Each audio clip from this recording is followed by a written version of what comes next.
Ajá.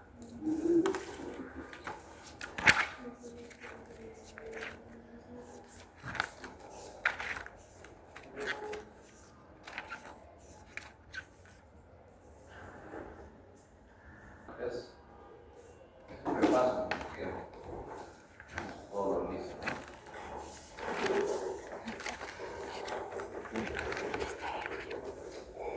La hernia diafragmática básicamente es una debilidad en esta zona del hiato y en un ascenso del estómago, ¿no? Entonces pueden ser de dos tipos básicamente, congénitas o adquiridas.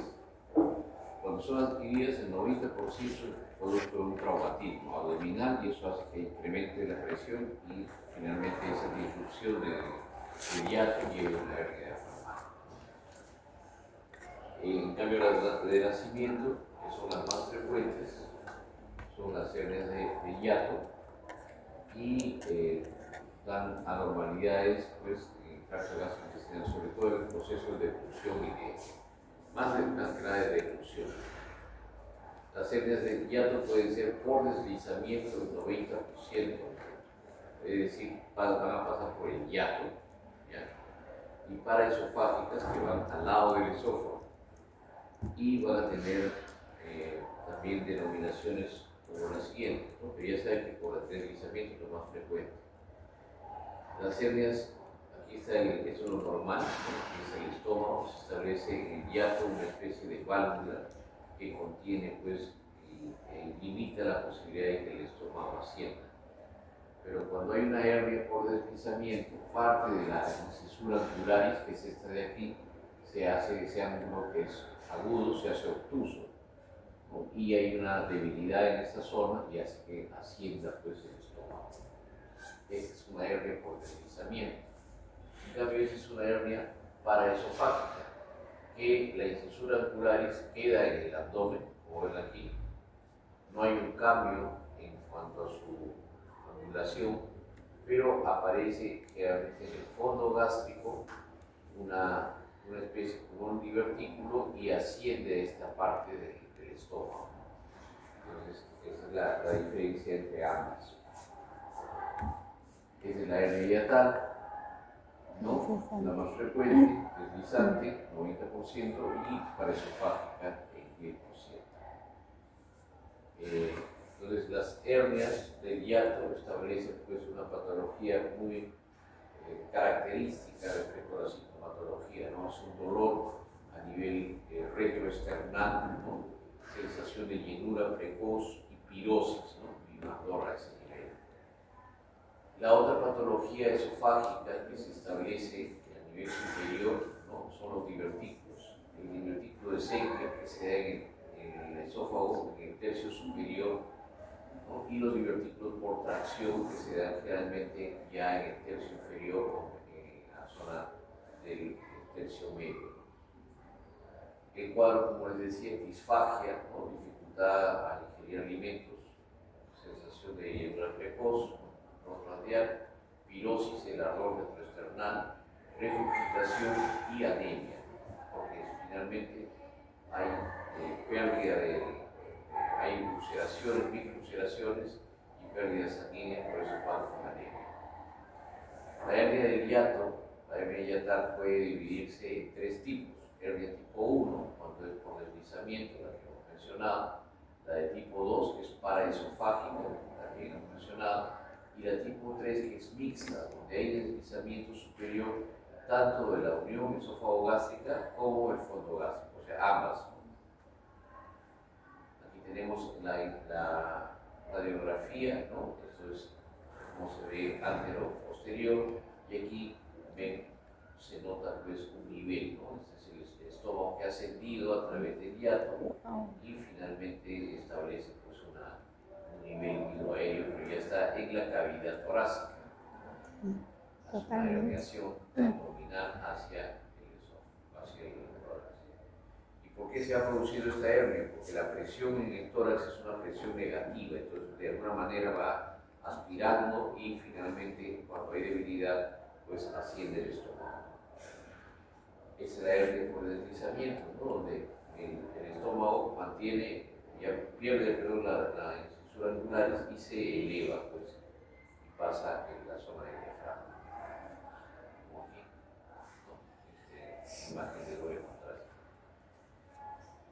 Igualmente aquí, ¿no? Este es un varitado y se ve cómo asciende, pues, el estómago y se nota claramente esa posición. Perdón, es paraesofágico. Cuando ya la parte del fondo gástrico asciende y se mantiene la incisura angularis dentro de la cavidad.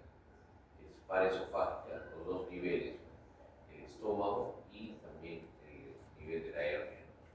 Ambos establecen que se ve muy bien la comunicación. Las hernias también diafragmáticas pueden ser traumáticas. Generalmente son producto no solamente de trauma cerrado, sino del trauma abdominal abierto, ¿no? Traumatismo tóraco-abdominal puede lesionar el diafragma. No se trata porque generalmente no hay, es difícil de diagnosticar y no hay lesiones intraabdominales que justifican una intervención quirúrgica y básicamente el paciente se va de alta, pero hay una lesión en el diafragma. Esto con el tiempo va haciendo que por la presión negativa y diferencia de presiones entre la cavidad torácica y abdominal, finalmente se hernia pues, el esófago, el estómago, o incluso vísceras como el colon, ¿no? El colon, también el vaso, y pueden establecer una hernia diafragmática pero traumática, ya no paraesofágica.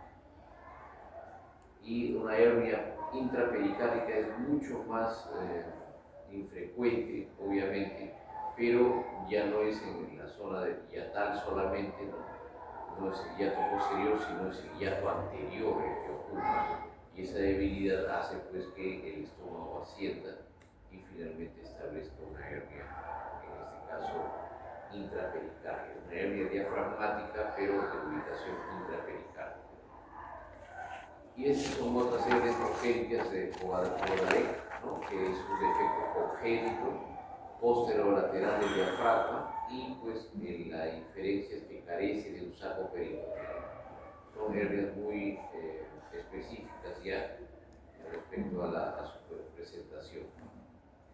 Esta es la hernia Bogadec, donde hay la presencia de la herniación, miren, a nivel de la caja torácica, ¿no? del tórax, la cavidad torácica. Otra patología frecuente, no en nuestros países, ¿no? de Latinoamérica, pero probablemente también por una falta de diagnóstico, es este denominado anillo de Chasky. Es una entidad que tiene características propias, ¿no? Y se establece una especie de anillo fibrótico y puede presentarse también en la hernia hiatal. Generalmente se cree que pues aquí está el anillo, esa injuria constante, ¿no? de los ácidos gástricos, ¿no? a nivel del esófago va creando úlceras y retracciones, una especie de estructura esofágica, y esa retracción va a dar este anillo.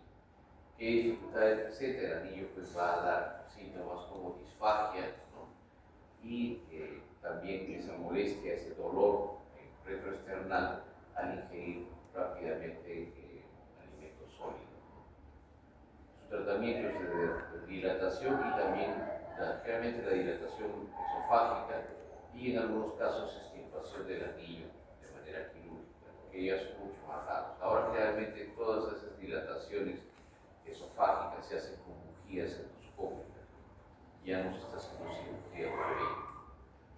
Solamente se reserva a divertículos, a enfermedades como vamos a ver, cuando haya calasia, ¿no? Ahí se hace la cirugía. El divertículo de Zenker, que está en la parte superior del esófago, tiene una mucosa faríngea a través de una zona relativamente débil, ¿no? Hay una especie de triángulo ahí de debilidad y desde la faringe, ¿no? el esófago logra pues tener un divertículo en ese denominado triángulo de Killian, que es entre la faringe y el esófago. Es una zona de debilidad porque hay un cambio del tejido, ¿no? desde el músculo hacia toda la parte posterior de la faringe, ¿no? el músculo liso del esófago. tiene una orientación oblicua y el músculo quiqueofaringeo de orientación transversal. Son los más frecuentes los divertículos de seco. Y otros divertículos esofágicos que tenemos, ¿no? Son debidos, por ejemplo, a una acalasia, ya vamos a ver cuál es el trastorno, y espasmos difusos esofágicos, el esófago de cascanueces, y alteraciones secundarias de la motilidad esofágica. Aquí en Perú solamente había un servicio de esófago y estómago que estaba en el Revaliate, pero el doctor que ya no trabaja ahí, no falleció y otro se jubiló, y se tiene muy poco conocimiento quirúrgico de la patología esofágica. En mi hospital, por ejemplo, en Almenara, básicamente se trata de esófago cuando es un cáncer gástrico que ha invadido el esófago o cuando es un accidente por cáustico, ¿no? Se decía alcalicuáceos que toman y se lesionan el esófago. Entonces, ahí es donde se hacen cirugías de ese tipo. Últimamente he tenido un caso, por ejemplo, de una isquemia gástrica rarísima y hemos tenido que hacer una gastrectomía subtotal dejando el píloro y el esófago superior. El paciente felizmente está muy bien, está tranquilo, y antiguamente lo que se hacía cuando había patología esofágica era hacer una esofagostomía. Los cirujanos de cabeza y cuello entraban, ¿no?, con una incisión seguida del esternocleido mastoideo por encima del mismo, y se buscaba el esófago en esa zona, porque el esófago del lado izquierdo se lateraliza y después pasa al lado derecho, es una S, no va de frente. Y se hacía una esofagostomía, pero actualmente ya no está recomendada. ¿Por qué? Porque las esofagostomías finalmente hacen que se pierda la posibilidad de una anastomosis aquí. Entonces el esófago superior queda pues hacia la faringe, y lo peor de todo es que el esófago distal se retrae y se va hacia la cavidad torácica y ya no es posible recuperarlo. Entonces el tratamiento actual de estas lesiones esofágicas inferiores o lesiones gástricas es básicamente el cierre del esófago, ¿no?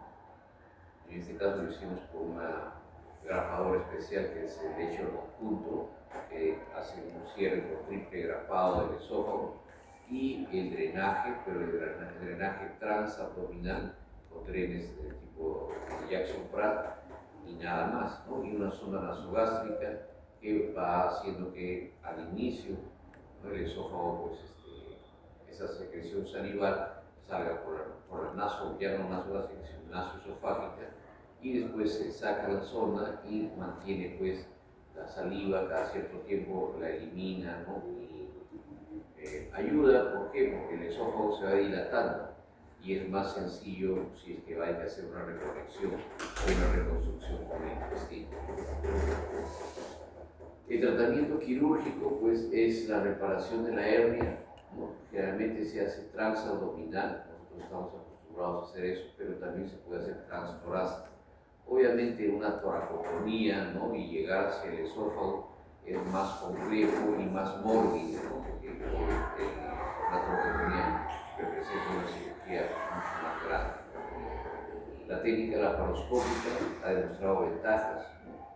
Puede reducir el módulo, se tiene un manejo completo del hiato, y se puede hacer por la misma laparoscopía una fluoprilatura de Nissen, que básicamente es poner el fondo gástrico como una especie de chalina alrededor del esófago, y eso hace pues que las posibilidades de que se vuelva a herniar son menores, además que se van cerrando los pilares lateral derecho e izquierdo, y de esa manera se estrecha el hiato y no hay posibilidades, pues, son mínimas, de que se vuelva a recibir esta hernia.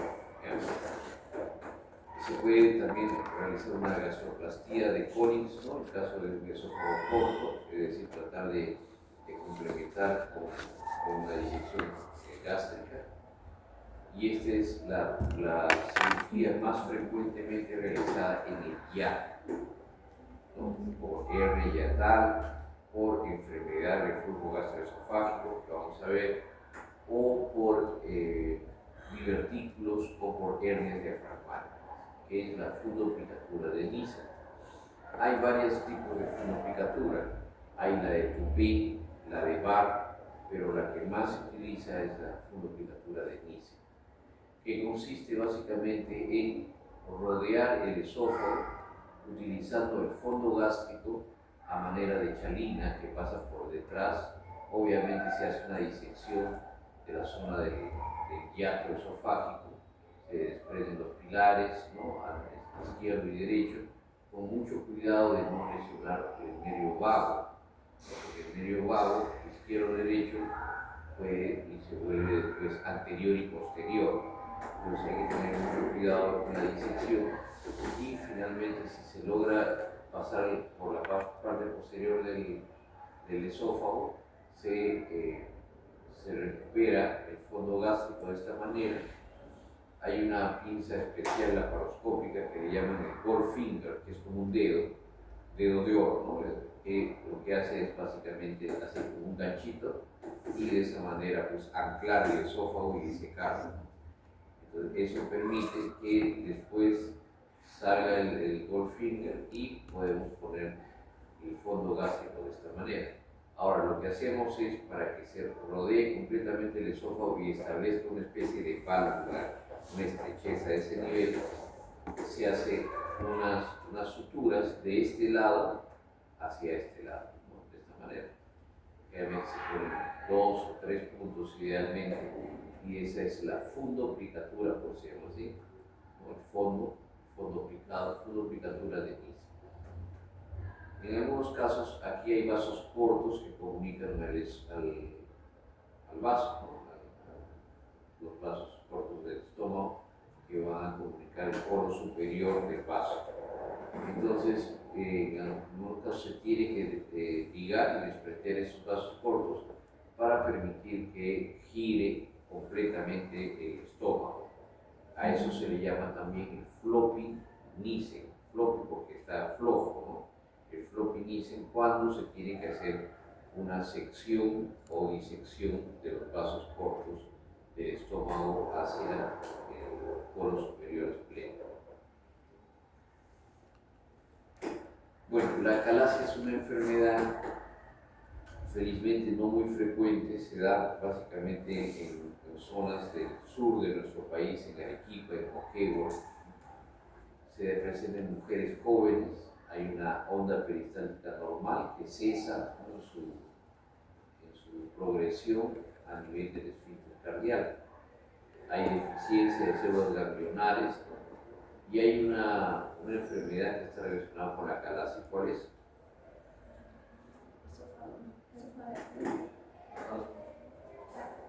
La enfermedad de Chagas. ¿Quién lo produce, la enfermedad de Chagas? La chirimacha. ¿Qué? Chirimacha no lo transmite. Eso transmite, ajá.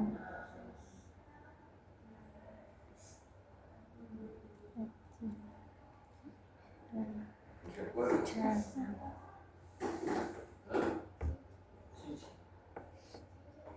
Pero ¿cómo se llama pues la chicha que supona? Hay varias de suponas, pero ¿cuáles son las chichas? ¿Ah? Ya. ¿Y cuál es el mecanismo fisiopatológico? A ver.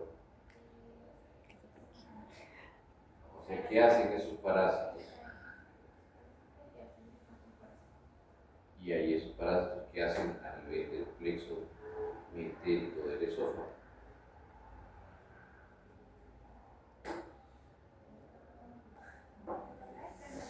No, lo mantiene contraído, pero no hay ese mecanismo de relajación y contracción, por lo tanto se va haciendo que haga un mega esófago proximal, se va dilatando.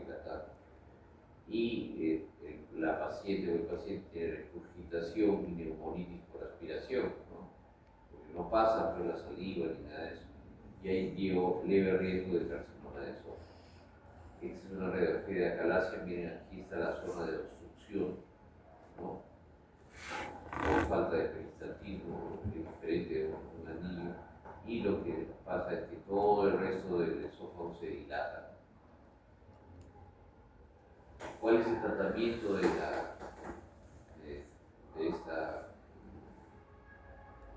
esta acalasia, ¿no? es básicamente la miomettomía de Heller, que puede hacerse por cirugía abierta, pero actualmente es uno de los procedimientos más sencillos, ¿no? Si se hacen por vía laparoscópica, ¿no? Es bastante simple, ¿no? Lo que haces esta es la parte del esófago y 2 centímetros o 2,5 por debajo de la unión gastroesofágica y hasta 3 o 4 centímetros hacia arriba. Lo que se hace es básicamente seccionar lo que se llama la capa muscular externa, ¿no? Y solamente dejar longitudinal interna, que las fibras son longitudinales. Entonces, lo que se hace es se hace una incisión, con mucho cuidado que ese nervio vago, ¿no? No se olviden que primero es anterior y en la unión gastroesofágica se va a hacer derecho el vago anterior y el izquierdo se va a hacer posterior. Entonces, con mucho cuidado de no lesionar el vago, se hace una sección en esta zona y de esta manera se va abriendo, ¿no? La parte posterior, la parte anterior de la circular externa y queda pues una brecha. De esa manera disminuye pues esa tonicidad y esa hipertonicidad y de esa manera va a progresar ya los alimentos, ¿no? Listo. Esófago. Vamos a ver estómago y ahí nos quedamos porque tiene clase, ¿no? Doctor, ¿y cuál era el tratamiento en sí para las hernias? Las hernias, las hernias es básicamente la reducción, la temperatura de Nissen y poner mallas en algunos casos, ¿no? Más o menos es así.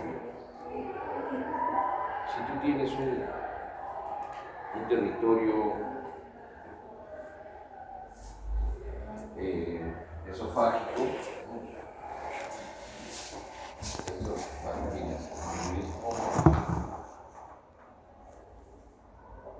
¿Cierto? Y aquí está la zona del diafragma. Entonces, lo que tú tienes que hacer, todo aquello que esté por encima, hay 2 tratamientos, ¿no? Por ejemplo, tenemos aquí una pared esofágica. ¿Está bien? Entonces, lo que vamos a hacer es, así como toda hernia, es el tratamiento del saco o el defecto y el refuerzo de la pared. En este caso, lo que hacemos es reducir ¿no? Disecamos y reducimos el saco, ¿no? Lo traemos hacia abajo.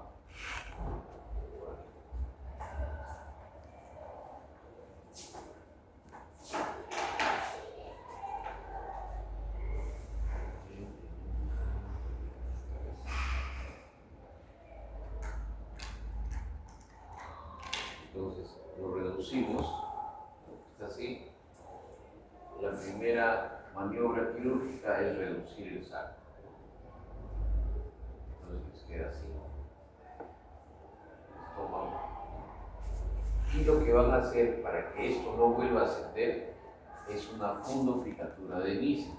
Es decir, este esófago que estaba hacia arriba, ¿recuerdan? Estaba hacia acá arriba.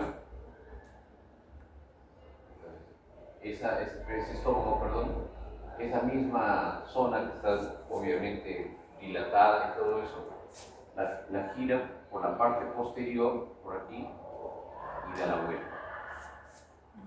¿Ya? Y lo que hacen es, una vez que gira completamente, vienen por acá, ¿no es cierto? Y le ponen puntos con esta zona del estómago y ya se establece una fundoplicatura de Nissen. ¿Ya? Ese es el tratamiento de la herniación del órgano. Pero tenemos que reforzar el hiato. ¿Por qué? Porque si no, con el tiempo, de repente ya no es una hernia paraesofágica, sino se establece una hernia por deslizamiento y todo esto se va hacia arriba. Entonces, lo que tenemos que hacer es reforzar la zona posterior, ¿no? Para eso, lo que utilizamos son 2 cosas. Uno, explicamos el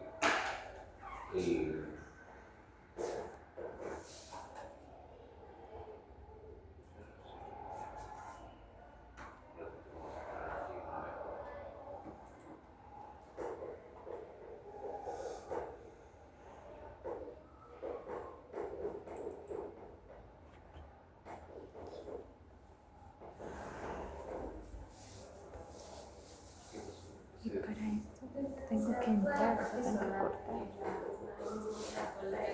¿Qué? ¿Laparoscopia? Sí, yo actualmente ya se hace laparoscopia. Pero eso lo mencioné para sacar láser, pero es muy parecido el tratamiento.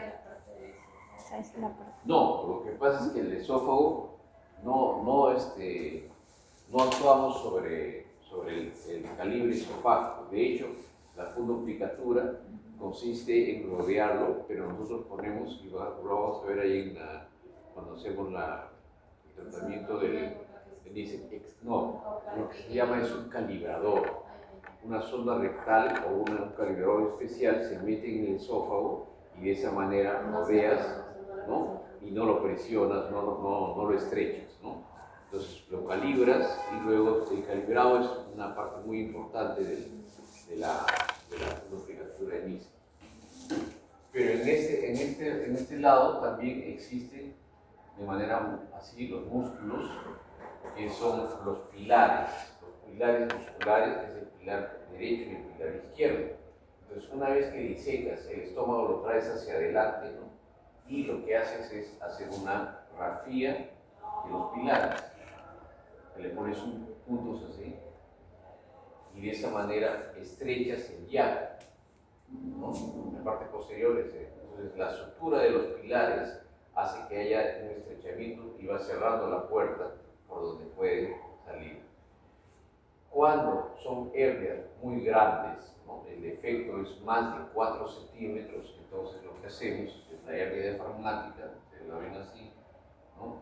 Y es un defecto más o menos grande, más de 4 centímetros en alguno de sus diámetros, entonces nosotros tenemos que poner, ¿qué cosa? Una malla. Una malla, pero es una malla que no no se adhiera hacia los intestinos, porque si no puede causar una fístula. Entonces es una malla especial de PTFE o es una malla que tiene una cara visceral, ¿no? Que tiene este ácido polglicólico. Se llaman mallas de doble contacto. Estas mallas también, la Pro5, por ejemplo, es la que más se está utilizando ahora. Las de PTFE prácticamente ya han salido de su uso, ¿no?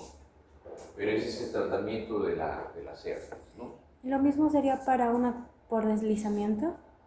Claro, igual, por deslizamiento. ¿Por qué? Porque primero traes todo el contenido hacia abajo, le das un limitante con la fundoplicatura de Nissen y cierras los pilares y de esa manera pues restableces pues el límite entre el abdomen y el tórax, ¿no?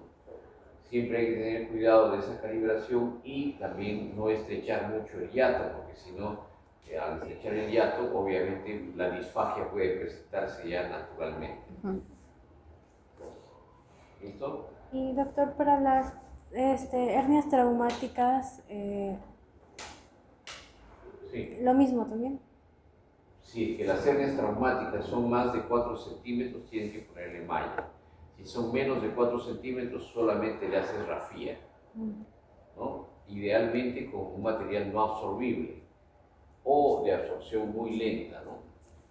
Con puntos grandes, puede poner puntos de colchonero, puntos EMU, ¿no? Y de esa manera cierras el defecto. Pero si es muy grande, es más de 4 centímetros, entonces es mejor poner una malla. Ya se fija con unos fijadores especiales, que es el Protac o el Absorbatac por vía laparoscópica. Siempre que tienes una hernia hay dos tratamientos: tratar el saco o el defecto herniario y tratar la pared, ¿no? En este caso hernia inguinal, pared posterior, y en este caso que es básicamente el diafragma. Bueno, dentro de la patología esofágica, la más frecuente, porque vamos a hablar de las cosas más frecuentes, no de las cosas raras, y la evaluación también va dirigido a eso, ya van a tener conceptos claros de la patología frecuente, eso es lo que se trata en este curso. Entonces, vamos a hablar de la enfermedad por reflujo gastroesofágico. Entonces, normalmente, pues, la diferencia de presiones torácica y abdominal, así como la incisura angularis, ¿no?, establece un stop, un límite para el reflujo, por eso es que no hay, pues, reflujo. Aunque realmente cuando uno duerme, de acuerdo a la posición en la que está también, sobre todo si estás duermes de cúbito lateral derecho, entonces el estómago está así, y las posibilidades de que tenga reflujo es más alta, ¿no? Lo ideal es dormir, si tienen esta enfermedad o pirosis, es de cúbito lateral izquierdo, ¿ya?, para que de esa manera facilitar, pues, que el estómago se localice en el lado izquierdo y la válvula mantenga esa angulación, ¿no? Pero hay casos en los cuales, pues, esta angulación se pierde y con una debilidad de los pilares posteriores o la presencia de una herniación por deslizamiento, grado 1 o 2, se establece el reflujo. Entonces, el reflujo gastroesofágico, por eso se llama enfermedad por reflujo gastroesofágico, va a causar lesiones. ¿Por qué? Porque esta mucosa esofágica no está preparada para la acidez gástrica y puede establecer, pues, lesiones, ¿no?, ya eso les expliqué, de la válvula, y establece lesiones que podrían incluso después transformarse o malignizarse. Para dar el diagnóstico de este reflujo gastroesofágico, hay una serie de pruebas, ¿no? La más frecuente y la que más se utiliza es la esofagoscopía o la endoscopía digestiva alta con la evaluación del esófago, ¿no? Entonces uno entra con el endoscopio flexible y ve, pues, qué grado de esofagitis, si hay cambios tipo de esófago de Barrett o metaplasia intestinal. Otra es medir la presión del esófago, ¿no?, porque la presión debe ser baja, pero cuando hay reflujo gastroesofágico se nivela con la presión gástrica. La otra es la manometría de alta resolución y el pH, ¿no?, la medición de la pHimetría.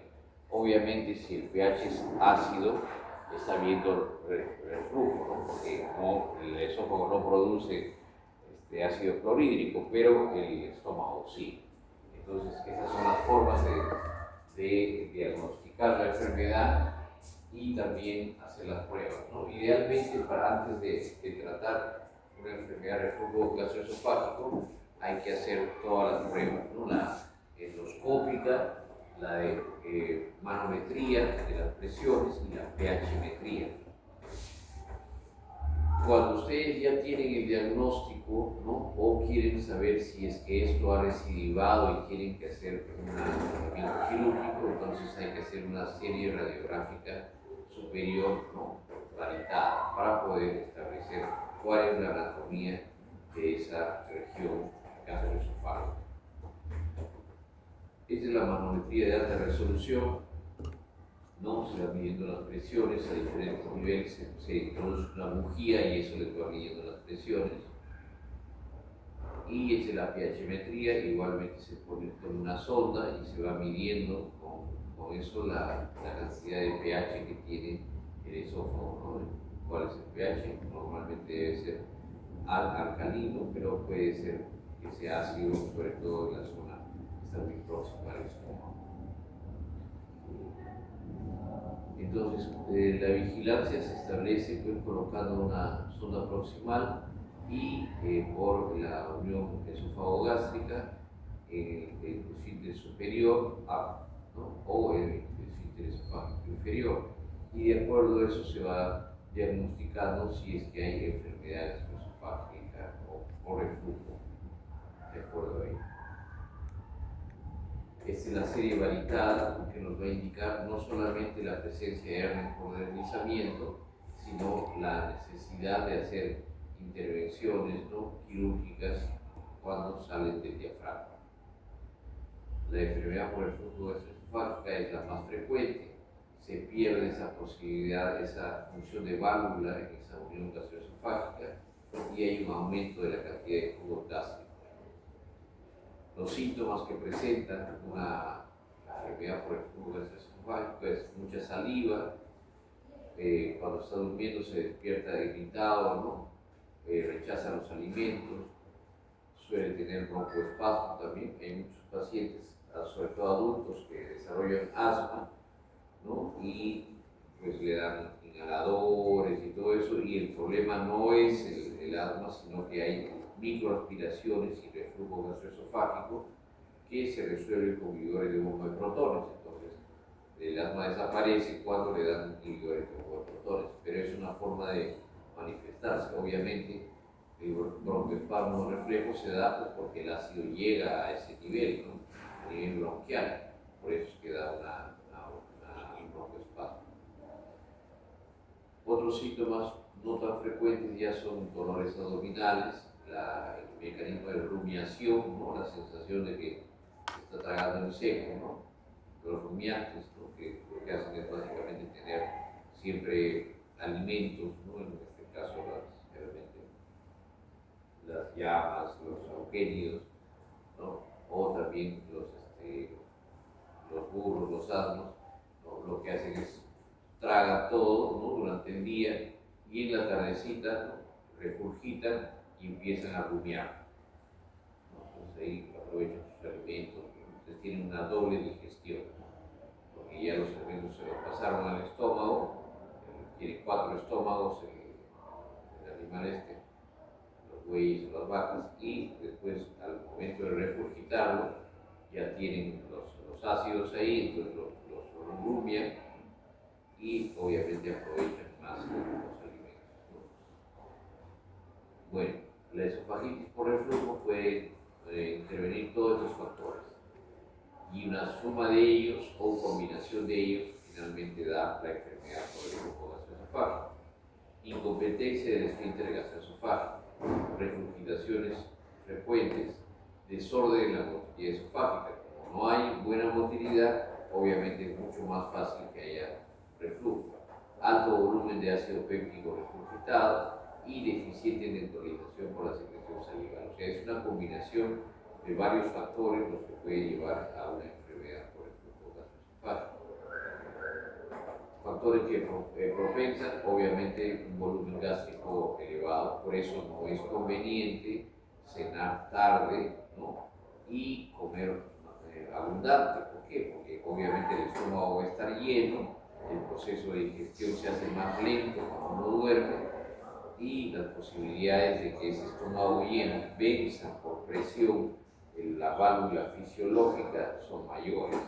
Entonces, un paciente que tiene enfermedad por reflujo gastroesofágico o regurgitaciones o síndrome de pirosis debe cenar temprano, debe comer poco en la última comida y sobre todo debe comer alimentos que no sean irritantes, o sea, nada de pimienta, ajíes, dulces, chocolates, caramelos, todo eso pues va a hacer que pueda presentarse más esta manifestación. Contenido gástrico superumio y presión gástrica aumentada.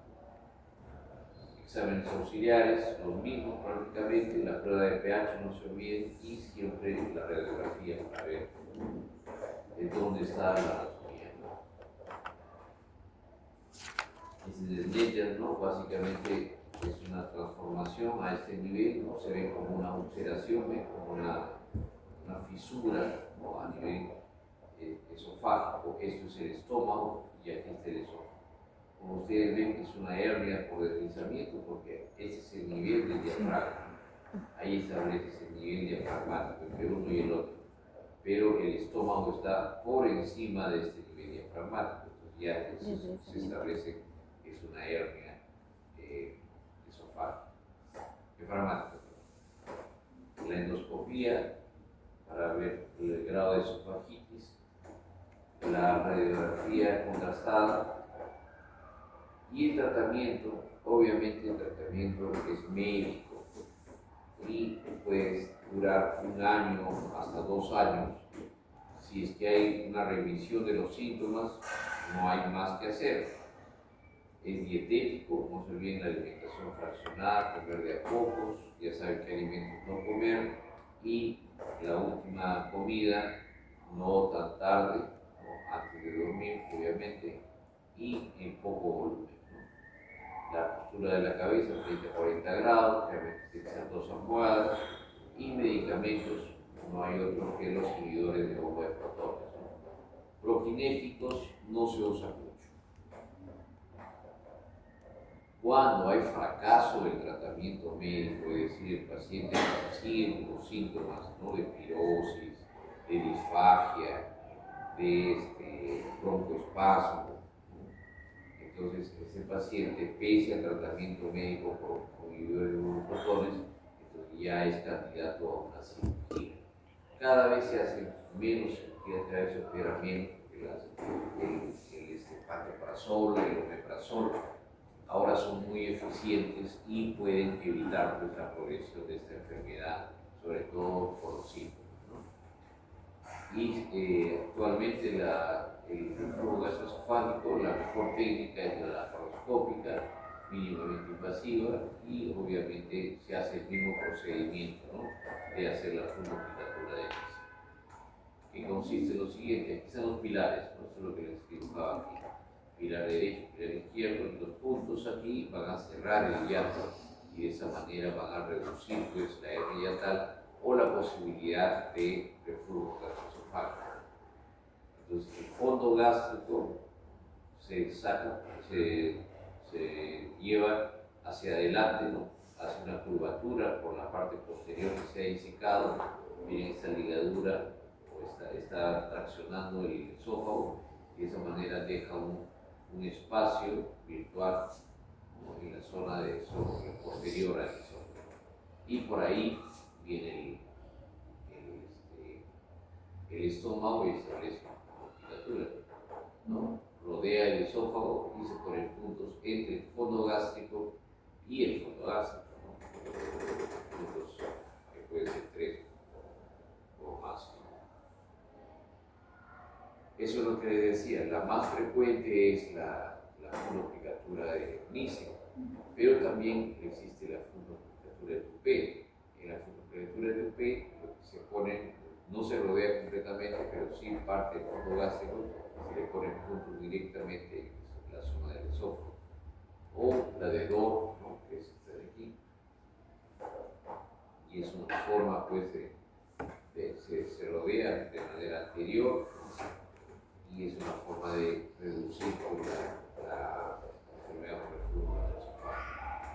Entonces, si es leve, hay que reducir el peso, levantar la cabeza, la dieta que ya hemos conversado, y evitar relajantes musculares y antiácidos.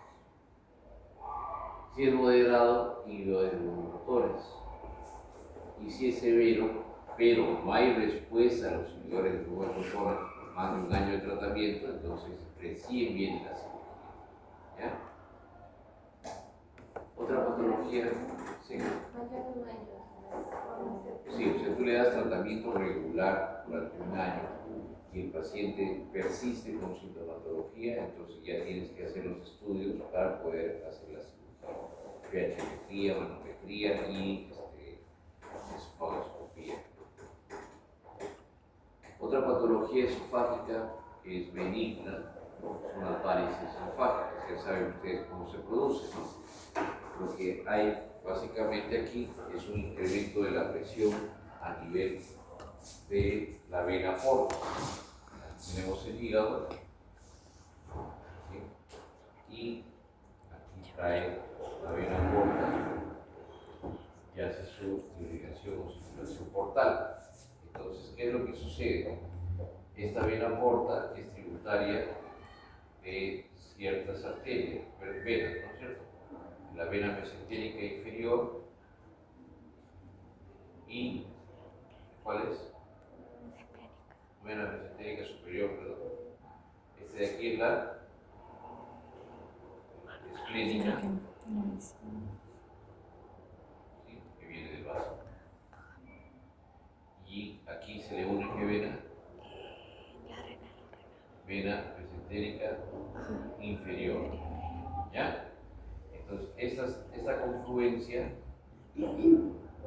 va a formar la vena porta, ¿de acuerdo? Pero hay unas ramas que a través de la esplénica, por el estómago, establecen comunicación con el esófago. Solamente estoy dibujando la vena, ¿ya? Aquí está el esófago y ahí está el estómago. Entonces, esa comunicación que tiene a través de la vena gástrica, de la curvatura mayor, la gástrica izquierda, con las venas esofágicas inferiores, ¿no? Cuando hay incremento de la presión, cuando hay hipertensión portal, Por cierto.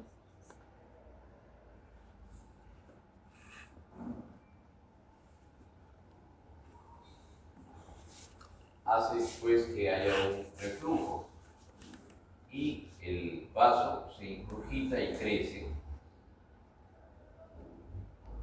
y hay una esplenomegalia con congestión esplénica, ¿no? Y también vamos a tener la presencia de dilataciones de las venas a nivel del esófago inferior. Y esas no son otras cosas que las varices esofágicas. A nivel del recto, aquí, tiene tres drenajes. ¿Ya? El drenaje venoso superior va directamente a la vena cava inferior, pero el drenaje medio y sobre todo el inferior va hacia dónde? Hacia la vena mesentérica inferior. ¿Sí? Entonces, cuando hay hipertensión portal, todo esto se dilata, incrementa la presión y aquí aparece, ¿qué cosa?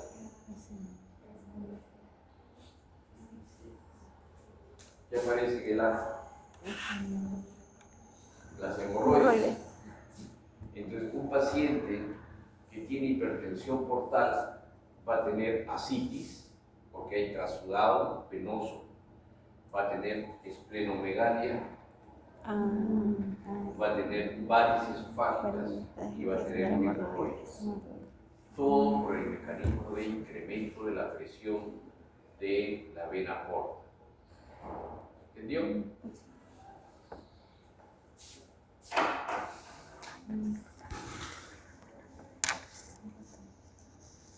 ¿Cuál es el tratamiento de las varices esofágicas? Obviamente, el mejor tratamiento, así como el de las hemorroides, es un tratamiento endoscópico. Se establece con ligas y no las varices, ¿no? También hay la cauterización, el argoplasma y todos los procedimientos endoscópicos. Antiguamente ya no se hace, porque hay mucha morbilidad, se hacían unas operaciones que es la derivación porto-cava. Esta vena porta ha incrementado su presión, ¿cierto?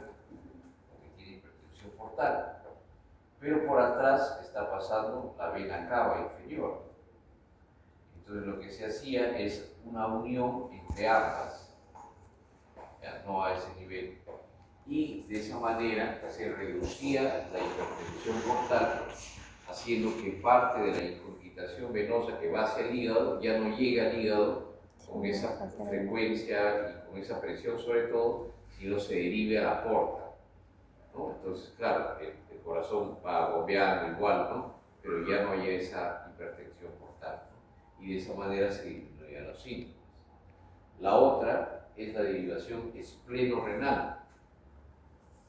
Como aquí hay un incremento de la presión, ¿no? Por la vena esplénica, entonces lo que se hacía está muy cerca de la vena renal y se comunicaba, aquí está la vena renal, está la arteria renal,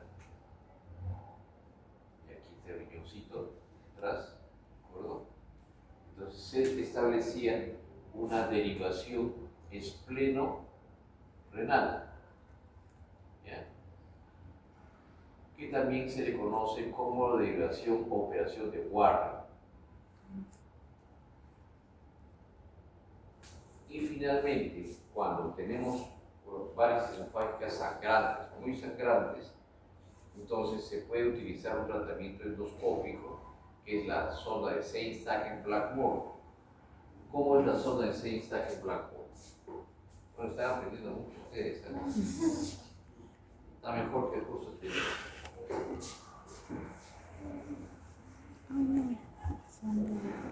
¿Cómo dijo? Es simple,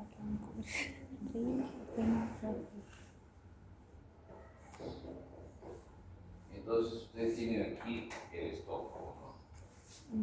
Está el esófago ahí, y aquí están las varices, están sangrando, ¿de acuerdo? Están en la unión gastroesofágica. Entonces nosotros utilizamos la zona de Sengstaken-Blackmore, que es así.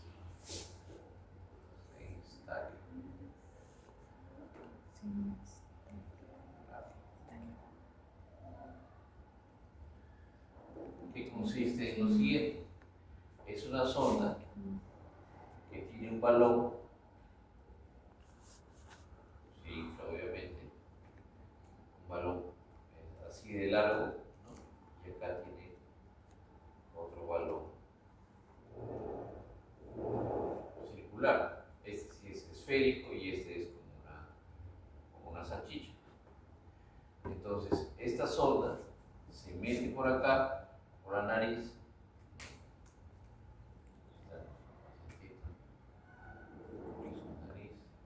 boca, ¿ya? Se mete por acá, se llena el balón, se infla, este sigue pasando, aquí se infla este balón, ahí está la sonda, se inflan los dos, así como la sonda Foley tiene sus baloncitos, sí. Igual se mete por ahí, y esto se ancla aquí, o le ponen una pesa, ¿no? Ya vamos a poner 3 kilos, y lo anclan ahí. Entonces, el paquete así, ¿no? Y ahí se hace, de verdad, no es sentido. Y es una forma de parar el sangrado de manera mecánica. Claro, porque haces presión. ¿Ah? Por lo que se haría como una presión ahí. Hace una presión intraluminal y eso evita el sangrado de la varices esofágica. No sería muy mecánico. Pero, obviamente, pues es algo transitorio. Claro. Hay otra forma de reducir. Recuerden que se subía pues la presión, ¿no? Por la vena gástrica izquierda, así es, ¿no? Que también se comunica con el acá. Entonces lo que se hace en casos de urgencia, ya, bueno, hace mucho tiempo ya no he visto, pero cuando hay varices esofágicas sangrantes y fracasa el tratamiento de cauterización, de ligadura, ¿no? Endoscópica, fracasa la sonda de Sengstaken-Blackmore, ¿no? Y el paciente ya está muy mal, lo que se le hace es una técnica de Sugiura. La técnica de Sugiura, que es un japonés, lo que hizo es hacer una picatura de esta manera en el fondo gástrico. Se cose el fondo gástrico, pero la pared no se secciona nada. El estómago ahí se le va poniendo puntitos, como cuando se hilvanan las bastas. Y eso evita que suba pues la presión de la gástrica, se corte aquí y disminuya la presión a nivel de las varices, ¿no? Esa es la técnica de Sugiura, ¿ya? Una técnica más o menos similar, ¿no? Que evita este sangrado, no haciendo esta sutura a este nivel, sino a este nivel, a nivel superior. ¿Cómo se hace eso? Se utiliza un instrumento que no es otra cosa que el EEA, que es una pistola, ¿no?, que va a hacer un disparo de esta manera.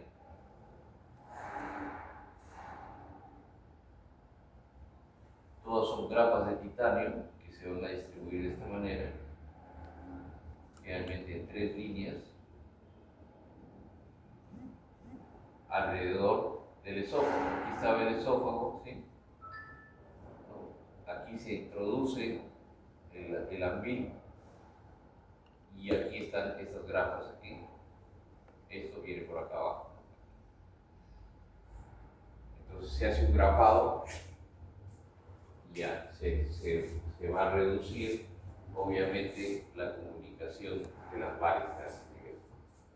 Esa es la otra forma de tratar endoscópico o quirúrgicamente, ¿no?, unas varices esofágicas. ¿Ya? Ya les he mostrado varias cosas. La hemorragia. ¿Cómo se llamaba esa función que se hizo? Es el grapado postraumático con EEA, que no es otra cosa que sutura lineal, no es sutura circular cortante, ¿no? Sutura circular cortante.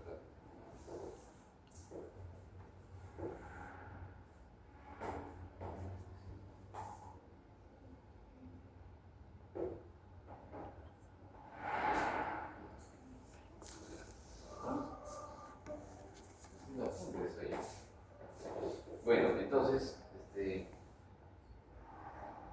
esos son los tratamientos de las varices, ¿no?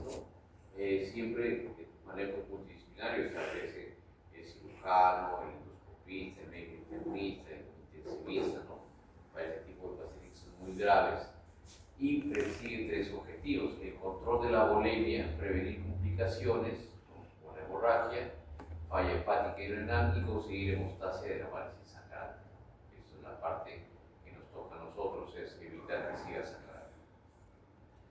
Entonces, cuando tienes un paciente con shock por varices, inicia el tratamiento vasoactivo, ¿no?, reposición de volumen, la endoscopía, y en la endoscopía se puede o no parar la hemorragia. Si con los tratamientos endoscópicos para, perfecto. Si no puede parar la hemorragia y este es leve, otra vez insistimos con la endoscopía, pero si es severa, sí podemos hacer el PTFE, ¿no?, que es una forma de cauterización con los TIPS. Los TIPS ya están más avanzados todavía. Básicamente consiste en lo siguiente. Ahí voy a utilizar este modelo que está ahí. Pero era para transferir la Entonces, presión. este es el estómago, y aquí tiene sus varices, ¿cierto? Y aquí está el hígado con su hipertensión portal. Entonces, el gran problema está que esta porta ha incrementado su presión y retrógradamente está causando sangrado, hemorroides, esplenomegalia, ascitis y todo ello. Pero esta vena porta entra, se distribuye, ¿no?, y después vuelve a formarse y forman las venas suprahepáticas, ¿sí? Y estas llegan a la vena cava superior, ¿no?, inferior, y finalmente siguen subiendo hasta el corazoncito, ¿cierto? Pero aquí también hay la vena cava superior que conecta con la vena yugular, la subclavia, perdón, y la yugular. ¿Está bien? Aquí está el brazo, ¿no?, y aquí está el cuello, hasta su nariz. ¿Está bien? Así es la conexión. Entonces, ¿en qué consiste el TIPS?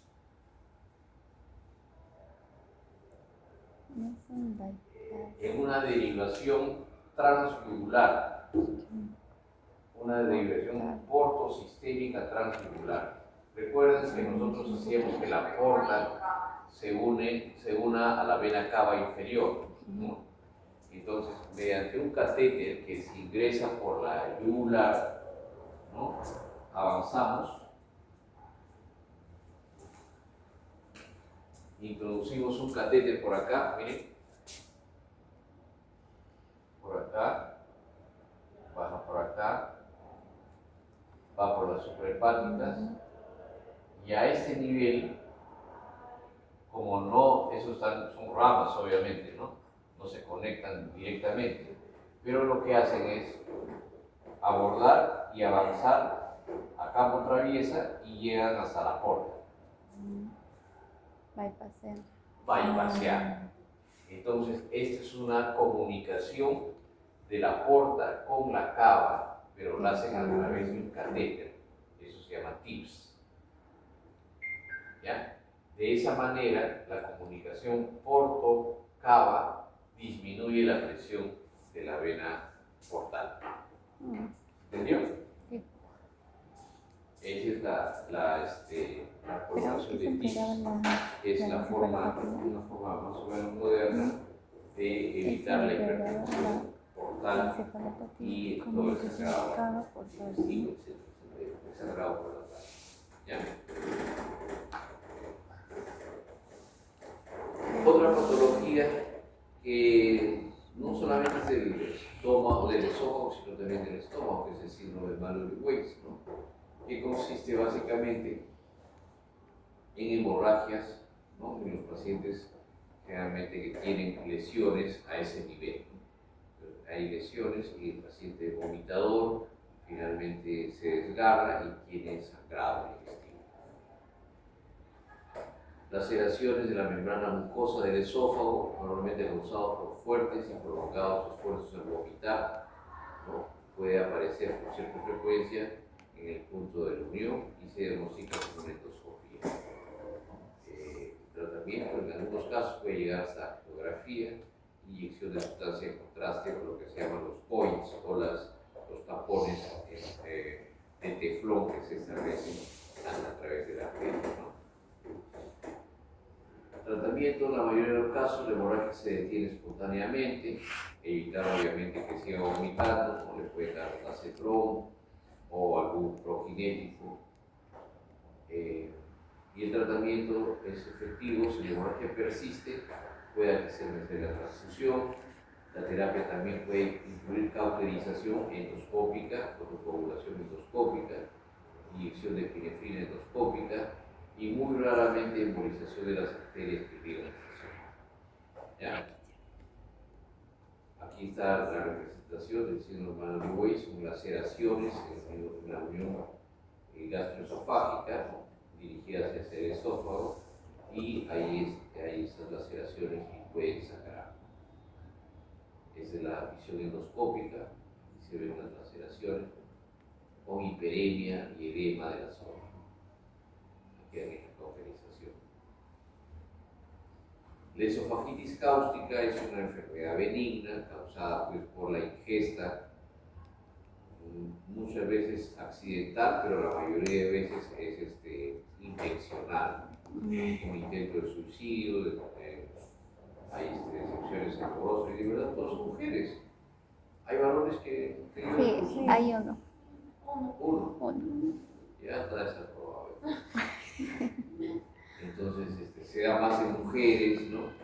Toman una decisión de autoeliminarse y pues no toman platicida ni se avientan del 14 piso del prevaliante, sino toman ácido muriático, y es una muerte pues, terrible, ¿no? Finalmente, si logran su objetivo, se quema el esófago, se quema el estómago, etcétera, etcétera. Bueno, en esa intención, algunas veces se salvan y ahí nos toca pues, actuar a nosotros, ¿no? Es una ingestión de cáusticos o alcalinos, ¿no? Alcalinos o ácidos, como soda cáustica, generalmente lo que más usan es un ácido muriático, y finalmente pues, este daño la lesión puede ser en esófago, estómago y hasta el duodeno. Las drogas alcalinas producen una lesión profunda. ¿Por qué? Porque los álcalis, el estómago sí está preparado para el ácido, pero no para el álcali. Entonces ahí hay una mayor lesión. El tejido necrótico se desprende al séptimo día generalmente y hay erosiones y ulceraciones. El tratamiento de emergencia muchas veces es una gastrectomía y una esofagostomía también, y luego ya se ve la reconstrucción. La paciente obviamente tiene quemazón bucal, dolor faríngeo, náuseas, vómitos, hematemesis, puede llevar insuficiencia respiratoria también con broncoaspiración, disfagia y odinofagia.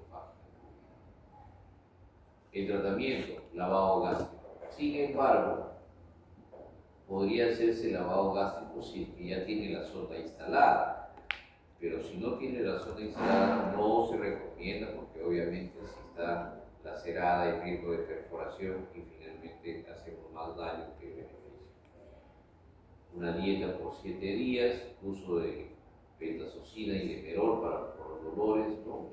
Son opioides, y después de que ya se ha cicatrizado, cirugías dilatadoras, ¿no? O cirugías en caso de estenosis. Si es que ya ha sido una esofagectomía y una gastrectomía, lo que hay que hacer es una reconstrucción esofágica, que puede hacerse con interposición de colon, ¿no? O también yeyunal.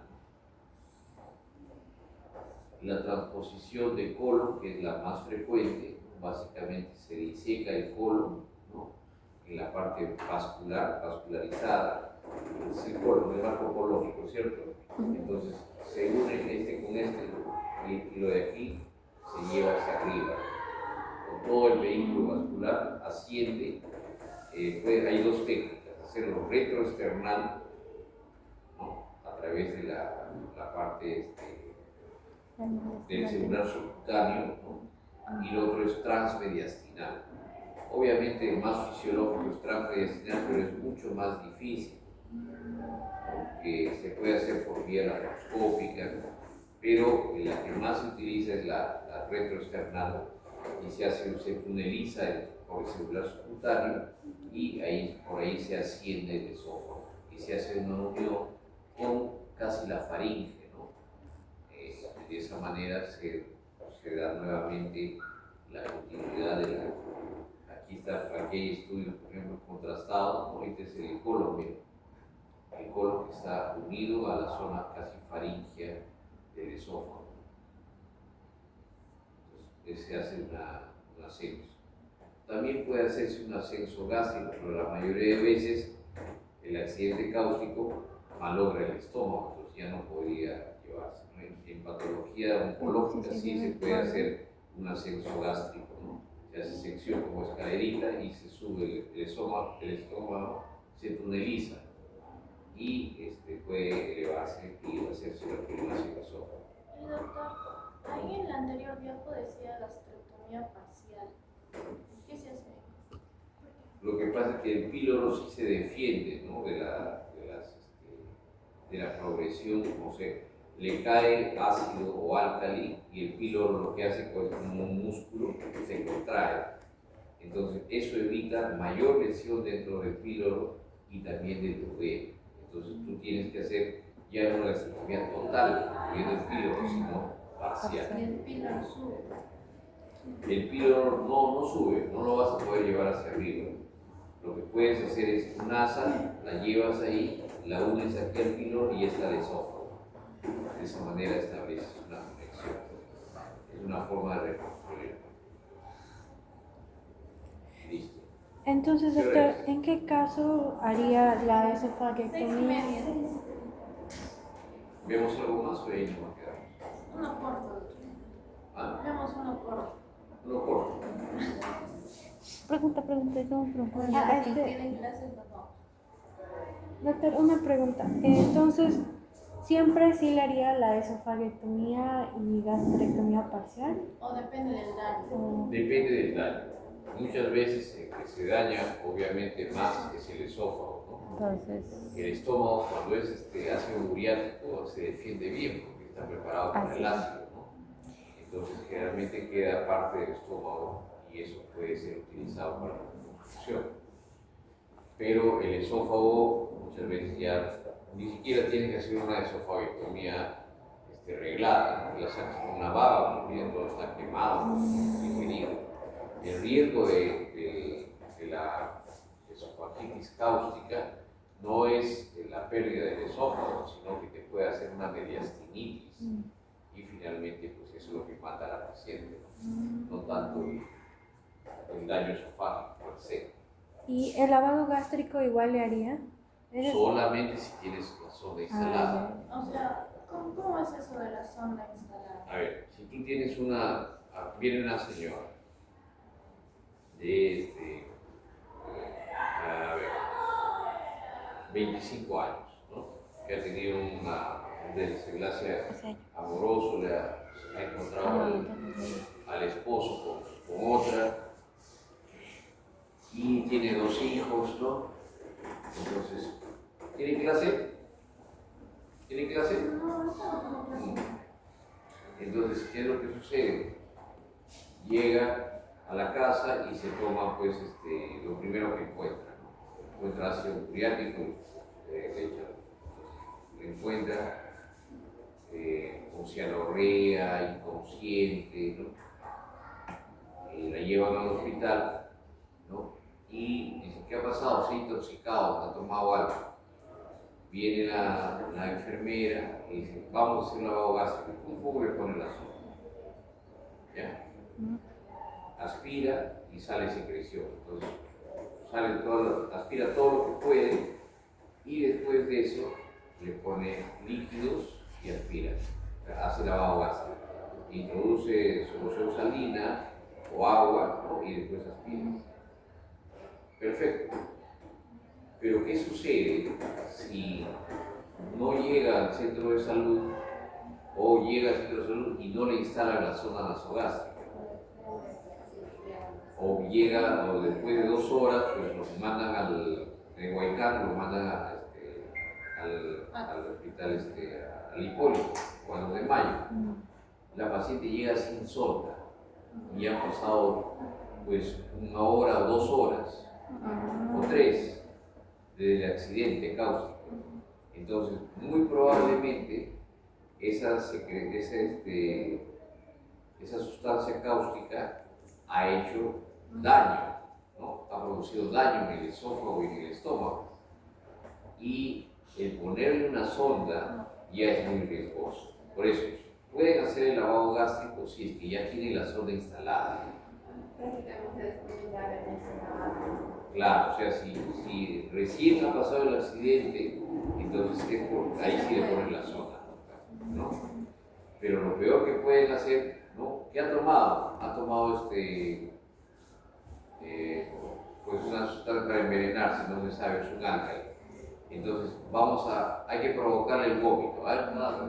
¿Por qué? Porque Va a volver a hacer daño. entró, quemó todo, y ahora es vomitar. Otra vez.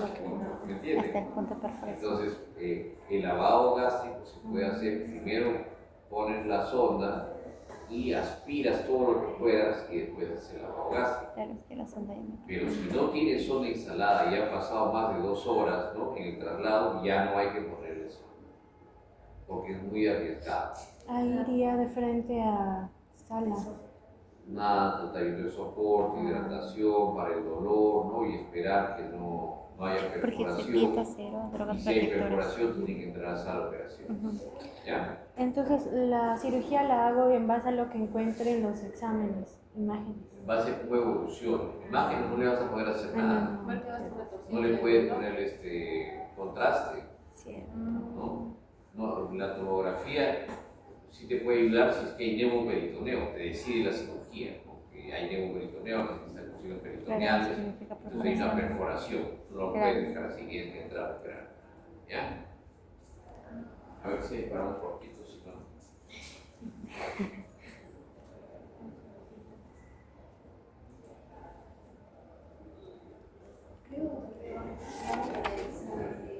Acá.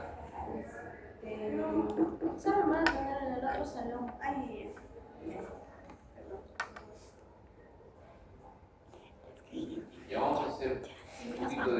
cirugía bariátrica, Seguimos sentados. un poquito nada más, y de ahí ya Cirugía bariátrica. dejamos el cáncer para la siguiente.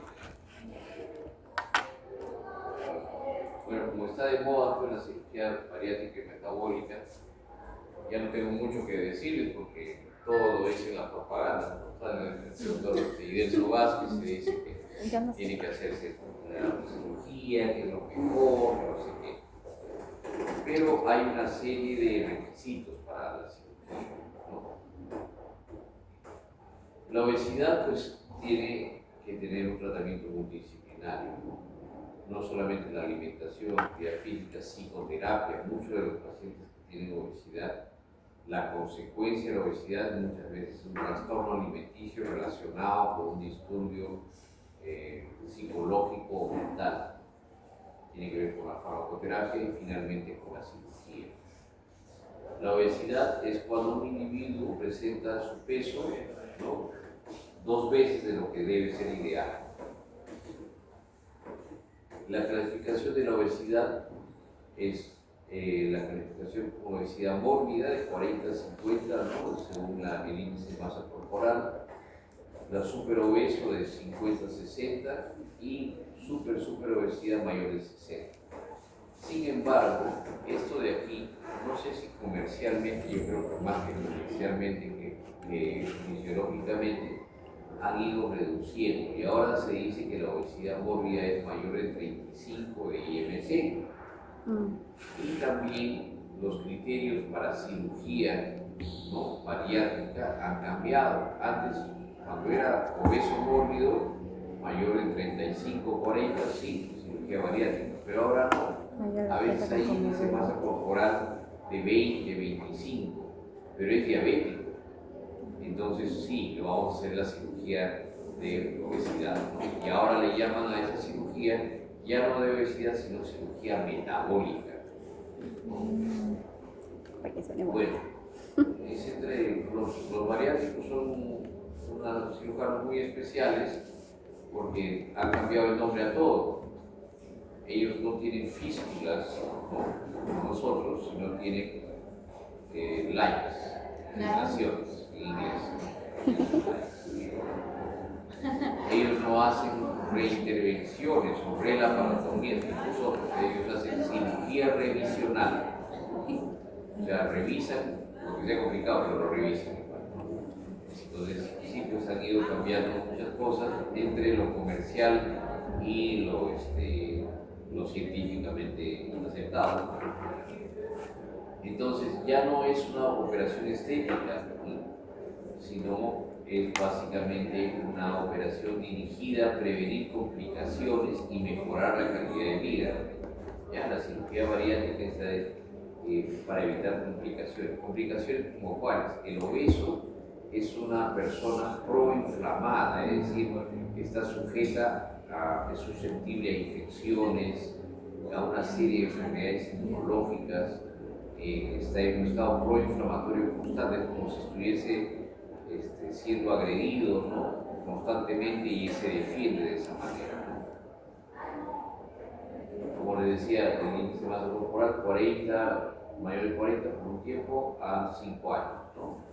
35 con comorbilidades, o sea, si el paciente es obeso, ¿no?, tiene IMC mayor de 35, pero tiene, por ejemplo, hiperuricemia, tiene diabetes, tiene hipertensión, tiene síndrome metabólico, entonces sí es candidato a una cirugía bariátrica. Sobrepeso mayor de 200% del peso ideal, se hace un riesgo quirúrgico aceptable, fracaso de los otros pilares de tratamiento. ¿Cuáles son los otros pilares de tratamiento? Y eso es importante que lo sepan. La mayoría de las cirugías bariátricas, el 95% de las cirugías bariátricas tienen un rebote, es decir, una ganancia de peso luego de 5 años. El paciente vuelve a ganar peso. ¿Por qué? Porque el tratamiento es integral. O sea, ¿tienes examen aquí? Sí, va a haber examen. ¿Están en clase ahorita? Sí. ¿Hasta qué hora? Hasta que tú me digas. Es que ahorita ya va a haber examen. Acá también. Sí. Va a ser en 2 salones, aquí y en otros. Ya. Entonces, dame 5 minutos. Entonces, el riesgo quirúrgico, Sí, ya me había entonces despertado. fracasan los otros tratamientos. Los otros tratamientos es el nutricional, el psicológico, ¿no? Por eso es que hay un rebote, ¿no? Claro. Endocrinología también. Todo tiene que ver con eso. Contraindicaciones, embarazo, menos de 18 años, aunque ahora ya están haciendo también bulimia, enfermedad psiquiátrica, ¿no? Patología subyacente y enfermedad. Las cirugías bariátricas son de dos tipos, restrictivas y malabsortivas. Restrictivas, ¿qué quiere decir? Que el estómago se estrecha, Para se evitar cantidad. reduce, se restringe. Y malabsortivas es que se bypassea, o sea, no hay proceso de digestión. El alimento pasa entero y se elimina. Esas son las malabsortivas. Y son mixtas cuando tienen de las dos. La cirugía de manga, por ejemplo, es una cirugía restrictiva, pero también tiene algo de malabsorción. ¿Por qué? Porque el paciente disminuye su grelina y de esa manera ya no quiere comer, por lo tanto menos aporta.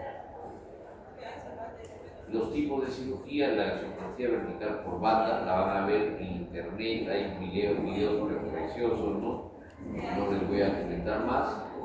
Y la banda gástrica ajustable, que ya no se usa, y el bypass gástrico. Estas son las más frecuentes, gastroplastía y el bypass. Biliopancreática y suicidodrenal ya se han ido dejando de lado. ¿Por qué? Porque tienen mucha comorbilidad. El objetivo de la cirugía restrictiva es básicamente reducir el reservorio, que es el estómago, para de esta manera lograr saciedad pronta y evitar que el paciente siga ganando peso. Entonces, dentro de las restrictivas tenemos la gastroplastía, como les decía, que ya no se usa mucho, la banda gástrica, que tampoco ya está en desuso, y se puede colocar por vía laparoscópica. Hace 10 años era el boom. Y la cirugía restrictiva básicamente es dejar un pedacito de estómago con una capacidad reducida y luego pues hacer que el alimento pues llene rápidamente ese reservorio gástrico. Ventajas: no alterar las funciones, y las otras que no hay trastorno de malabsorción. Complicaciones: el síndrome de Dumping, que es el vaciamiento acelerado, alteraciones hidroelectrolíticas, erosiones o ulceraciones de la piel, y también pueden pues, comprometer justo la zona del hiato esofágico.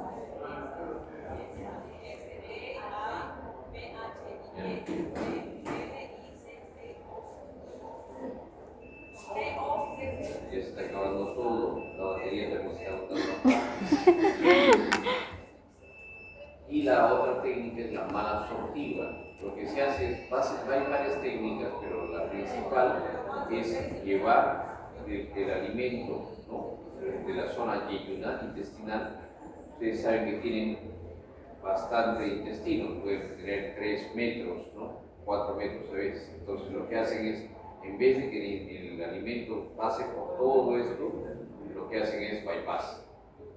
Pasa el alimento y directamente pasa al hígado y de ahí se pierde, ¿no? Entonces no le dan el tiempo suficiente para la digestión y absorción de los alimentos.